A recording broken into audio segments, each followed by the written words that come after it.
Hey everyone. Um, it's rainy outside. I'm here in my camper. Of course, I'm working from home, but I took a little break because I wanted to just share some things with everyone. You know, my page is going to be about a lot of different things. It's going to be about Ashley's tiny house. It's going to be about our property, living in a camper on 6 acres with our chickens and our stream and all the things that we have. But the other things that I want to share with you is just my life. You're probably never going to see me with my hair fixed or with probably anything other than pajamas on or yucky, ugly, yucky work clothes that I work out in the yard. So I wanted to just share some things. For years, I've kept books where I write down prayers or things I feel like the Lord's telling me. And so I wanted to share some of those today. Several years ago, I was in a really, really good place mentally, emotionally, and over the last couple years, I've really not been so much. So these are back then. And I'm trying to force myself, encourage myself. And actually, y'all have been such a support to me, more than you will ever know. But I want to go through some of these things to remind myself of all of God's promises and the things that are there. So this is a prayer that I read this morning that I wrote, gosh, I don't know, maybe 4 years ago. And it says, "Good morning, Lord. In the eyes of the storm, you remain in control. You guard my soul. You alone are the answer. Holy Spirit, speak to me today and show me my true path. All your gifts to work through me to honor you and serve the kingdom. Teach me, show me, please, Lord." In a lot of these, I feel like I'm begging, but when you're in desperate need of some guidance, some help, sometimes you do get to the point where you're begging the Lord to please guide you, even though He already is. We just don't see it sometimes. But I also wrote in here to help me to love God's children more, as in you, people. I have a t-shirt my husband got me that said, I used to be a people person and then people ruined it. Because over the last couple of years, I've just became a lot bitter person. When it comes to my family and my family and my very few friends that I hold dear, I'm a different person. But to the world and sometimes at work and things like that, I've just become so bitter and angry and frustrated. And so it said, even back then, show me, Holy Spirit, how I can love your children more.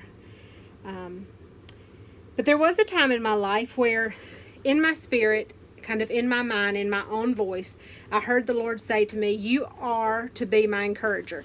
And I have it written down here. That was his exact words. It just in my head instantly I heard him say that. Now I didn't hear like an audible voice like, April, you are to be my encourager. It was just instantly the thought came into my head, you are to be my encourager. And I'm going, wait, what? Where did that come from? That's not a thought where'd that come from? So that's when I knew in my heart that came from the Lord. But it says, you are to be my encourager. I was made to be encouraged. I was made to encourage people and bring them to know the Lord. And here's some other quotes in here that I have. Now, these aren't original, these aren't mine, but those with the most hope have the most influence. And I really want to influence people to have a simpler life. We live here out on 6 acres in a camper. That is not for everybody. We lived in a subdivision, in a very nice subdivision with brick houses, big normal houses, for 25 years.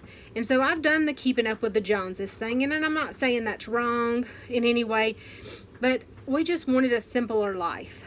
And so for us, that's what we want. And so I want to encourage those people that are looking for a change and looking for something different, that you can. And I want to have hope for my own life. Because if I don't have hope, then how can I share that with other people? So in Isaiah 60:22, it says, the least of you will become 1,000, the smallest a mighty nation. I am the Lord, and in its time I will do this swiftly. And I think the key in this is in its time. That doesn't mean when you want it or when I want it. Gosh, I wish it did. But in the Lord's time. Let's see what else I've got here. It says, these are some notes that I wrote to myself. God is teaching me kindness and patience. I need to be kinder and share myself with others more and hear about their lives instead of just sharing mine. And if you followed me on TikTok, I hope there's one thing that you've noticed. If you go to the comments, I always like every comment, and I really try to even reply back if someone says something, especially if they asked a question. I'm very upfront and transparent about the money that we've spent on Ashley's tiny house. I really don't have any secrets. You know, there's a lot of people that will not talk about money. They just will not talk about it. To me, money's just money. I mean, I wished I had more of it. I don't. If I did, you know, I would just have more of it. It doesn't make, I don't know why people keep money stuff so secret. I'm sure they have their good reasons. I just don't know what those reasons are. So I'm very transparent like that. Let's see what else we've got. How do you stop taking control of your own life? Don't take your eyes off of Jesus. Psalms 34:17. I get so ahead of myself sometimes that I take my eyes off Jesus. Genesis 50:20. And I am a candidate for comeback. Oh, that's good. Number 1 is our mistakes. Number 2 is our words. And number 3 is our circumstances. Trust God no matter what. Job 42:2. These are the first steps to a comeback. I wrote this like 4 years ago. I haven't looked at this in all these years. The first steps to a comeback is to start believing. Wow, this is so pertinent for right now. And me opening this up today and starting to look at this is obviously part of God's plan. It almost makes me want to cry thinking about it. Because the first steps to a comeback is to start believing. Golly. I mean, you got to start believing in yourself. You just have to start believing in God and His plan, and it's better than the one that we have. You know, you have to start believing. And I think so many of us have lost hope in our future, lost hope in our career. And, you know, we just have to start believing and have hope. You know, in my career right now, I finished my degree in my 40s. I think I was 41 when I finished my degree. And that's not really, it's hard when you're a full-time mom with 2 kids to finish your degree in your early 40s. And I've yet to get a job that degree is required. So there's a part of me that thinks, am I ever even going to use that degree? Was that a waste of time and a waste of money? Because I took my first class in college when I was 17. And I took my last class when I was 41. But, you know, that was yesterday. Well, it wasn't yesterday, but you know what I mean. So we just have to start believing.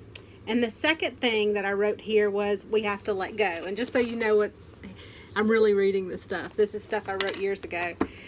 Number 2 is to let go. Now, I think sometimes that's let go of the things that are controlling us in a sense. Maybe for me, it's my current position. We need to let go of maybe regret. God, that's a big one. Boy, that'll make, what's that saying? That'll bring a tear to a glass eye. Well, that spoke to my heart just now. We've got to let go of hurt, let go of anger. That's really big. You know, there's people that have hurt you that, you know, they say hurting people hurt people. That's a fact. My words are the strongest thing that I have. God gave me the gift of my voice. There's not a number in a crowd that would ever make me nervous to speak in front of them. I could get up in front of millions of people, never nervous. I love public speaking more than anything in this world. If that's the one career I could have, that would be it. It's just public speaking. I don't care what I'd talk about, how to clean a toilet, as long as somebody would listen. But you know, you just sometimes have to let go of what's been hurting you. And it's not easy when people have hurt you to do that. So, you know, like I was saying, my words are very strong, and God gave me a gift with my words. But also, normally, whatever your gift is can also be your downfall. And I'm quick. My tongue is very quick. I can think of something so quick and tear somebody apart in a heartbeat.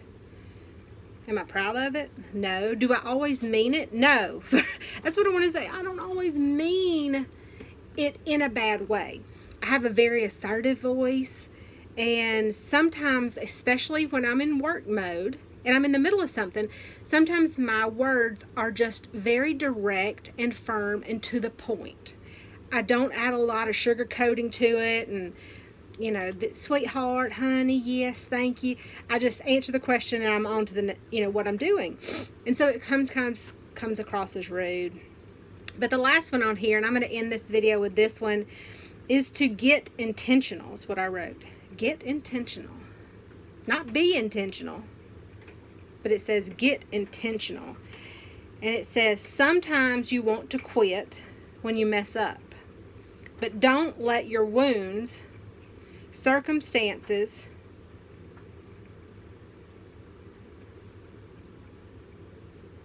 mistakes stop you. And I put a verse in here, Isaiah 43:18-19. So, you know, I just want to say we've got to trust God no matter what. It's hard when we have a God that you can't just run up and hug. You know, we have His people that we're all made in God's image, we can hug. But sometimes it's hard to have hope in things you can't always see. But of course you still get to feel, you know. But I just want to tell you, if you're going through stuff today, just know you're not alone. We're all going through something.